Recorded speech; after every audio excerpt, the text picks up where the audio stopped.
వెంకటేశాయ. శ్రీమహాగణాధిపతయే నమః. శ్రీరామకృష్ణ గురవే నమః.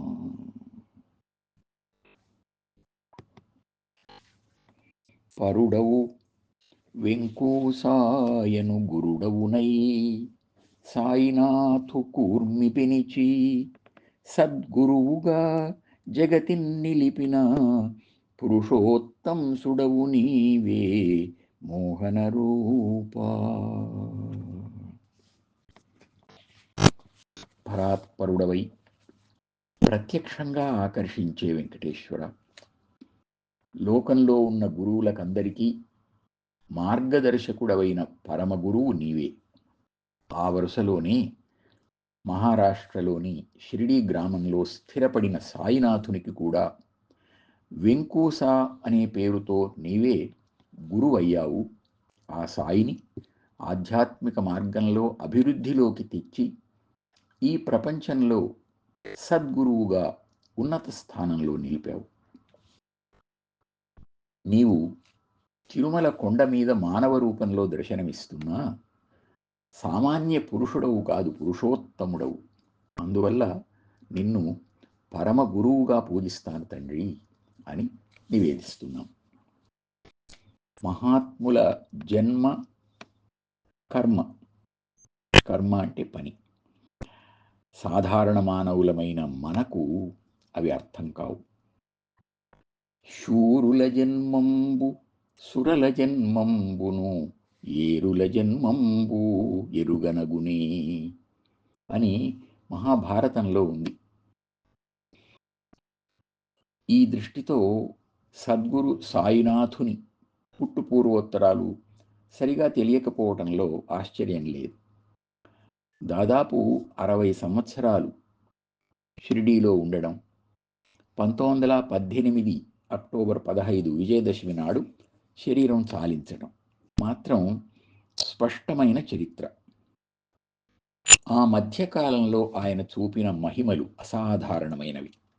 ఇంకా అనేక విధాలుగా భక్తులను అనుగ్రహించిన కరుణామూర్తి సాయి గురుదేవుడు.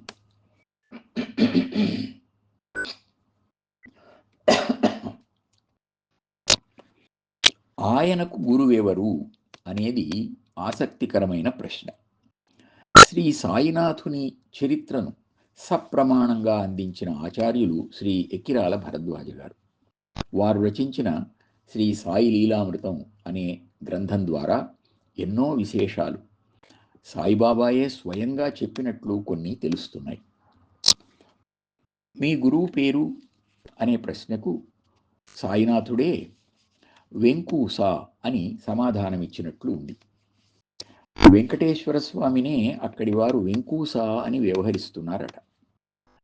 ఆయనే తన ధ్యానమూర్తి అని, తననొక చెట్టు కొమ్మ నుండి బావిలోకి తలక్రిందులుగా వేలాడదీయడం వంటి వాటితో సాధన చేయించారని, ఆ తరువాత తన తల్లిదండ్రులను తన కోర్కెలను మరచి ఆయన్నే చూస్తూ ఉండిపోయానని, ఒక ఇటుకను తనకు తన గురు ప్రసాదంగా ఇచ్చారని చెప్పేవారట. ఆ ఇటుక జీవితాంతం ఆయన దగ్గరే ఉందట. షిరిడీకి ఉత్తరంగా ఒక వేప చెట్టు క్రింద గుహలో 12 సంవత్సరాలు కేవలం వేపాకు తిని తపస్సు చేసినట్లు తెలుస్తోంది. 1854-55 ప్రాంతాల్లో షిరిడీ గ్రామంలో భక్తులు ఆయనను సిద్ధపురుషునిగా గుర్తించారు. బాబాయే మరొకసారి సాయి శరణానందతో తమ గురువు రోషన్ షా అని చెప్పారట. హిందూ ముస్లిం సంప్రదాయాలకు చెందిన ఈ ఇద్దరు గురువుల వల్ల కావచ్చు సాయిబాబా తాను గురువుగా ఆనాటి సమాజంలో 2 మతాల వాళ్ళని సమానంగా ఆదరించారు. నిజానికి గురుస్థానానికి ఎదిగిన ఎవరైనా అందరినీ సమానంగా చూస్తారు. శ్రీ సాయి అవధూత సంప్రదాయానికి చెందిన యోగి. వారికి పరమగురువు దత్తాత్రేయుడు. ఆయన త్రిమూర్తి స్వరూపుడు. అంటే సృష్టి స్థితి లయాలకు మూలమైన పరబ్రహ్మము అన్నమాట.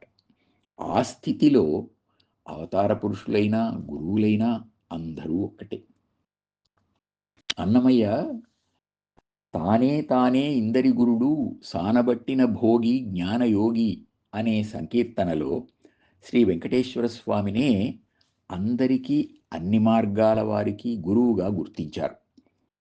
ఈ అవగాహనతో వెంకూసాను వెంకటేశ్వర స్వామిని గురువుగా పొంది జగద్గురువైన శ్రీ షిరిడీ సాయినాథుణ్ణి స్మరించుకుందాం.